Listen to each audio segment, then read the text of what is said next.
اعوذ باللہ من الشیطان الرجیم بسم اللہ الرحمن الرحیم۔ حضرت طاؤس اپنے والد محترم کے حوالے سے ذکر کرتے ہیں کہ ایک شخص کے 4 بیٹے تھے۔ جب وہ مرض الموت میں مبتلا ہوا تو اس کے ایک بیٹے نے اپنے بھائیوں سے کہا، یا تو تم والد محترم کی خدمت کرو اور تمہیں اس کی میراث میں کچھ نہیں ملے گا، یا صرف مجھے خدمت کرنے دو اور میں جائیداد میں سے کچھ مطالبہ نہیں کروں گا۔ بھائیوں کے لیے بڑی عمدہ پیشکش تھی کہ خدمت بھی نہ کرے اور جائیداد بھی پوری ملے، بلکہ ایک بھائی اپنا حصہ بھی نہ لے۔ چنانچہ وہ کہنے لگے، ہمیں کوئی اعتراض نہیں، تم والد کی خدمت کرو اور تمہیں میراث میں سے کچھ نہیں ملے گا، جیسا کہ خود تم نے تجویز پیش کی ہے۔ ان کا بھائی اپنے والد کی خدمت کرتا رہا۔ وہ بوڑھا آدمی تھا، ایک دن قضائے الہی سے وفات پا گیا۔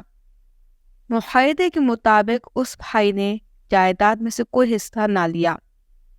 اب اللہ رب العزت نے اس کو والد کی خدمت کرنے کا صلہ اس طرح دیا کہ ایک دن اس نوجوان نے خواب میں دیکھا کہ کوئی اس سے کہہ رہا ہے، فلاں جگہ جاؤ، وہاں تمہیں 100 دینار ملیں گے۔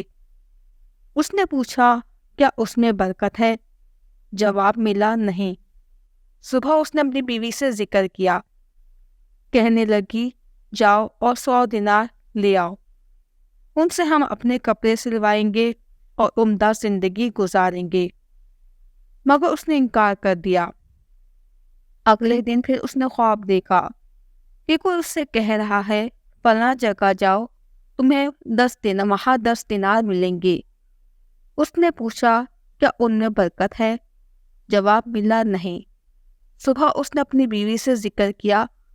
اس نے پھر اسے مجبور کیا کہ جاؤ، وہ صرف استفادہ کرو، مگر اس شخص نے انکار کر دیا کیونکہ اس میں برکت نہیں تھی۔ ایک دن پھر اس نے خواب دیکھا کہ کوئی اس سے کہہ رہا ہے، فلاں جگہ جاؤ، تمہیں 1 دینار ملے گا۔ پوچھا، کیا اس میں برکت ہے؟ بتایا گیا، ہاں۔ چنانچہ صبح وہ شخص اس مقام پر گیا اور واقعی اس کو 1 دینار ملا۔ راستے میں جب بازار سے گزر رہا تھا تو ایک شخص ملا جو 2 مچھلیاں فروخت کر رہا تھا۔ اس نے پوچھا، کتنے کی ہیں؟ جواب ملا، 1 دینار کی۔ اس نے 2 مچھلیاں خریدی اور گھر آ کر جب ان کو چیرا تو دونوں مچھلیوں کے پیٹ سے ایک ایک موتی نکلا، جو اتنا خوبصورت اور قیمتی تھا کہ بہت کم لوگوں نے دیکھا ہوگا۔ اس نے ان کو بڑی بھاری قیمت پر فروخت کیا اور خاصا امیر آدمی بن گیا۔ اسے اپنے والد کی خدمت کا صلہ مل گیا۔ اس نے جائیداد میں حصہ تو نہ لیا، مگر اللہ تعالیٰ نے اس کے لیے رزق کے دروازے کھول دیے۔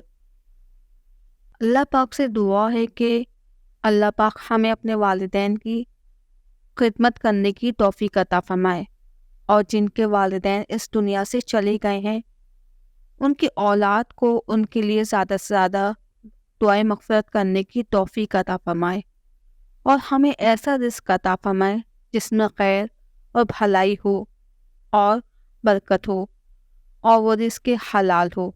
آمین۔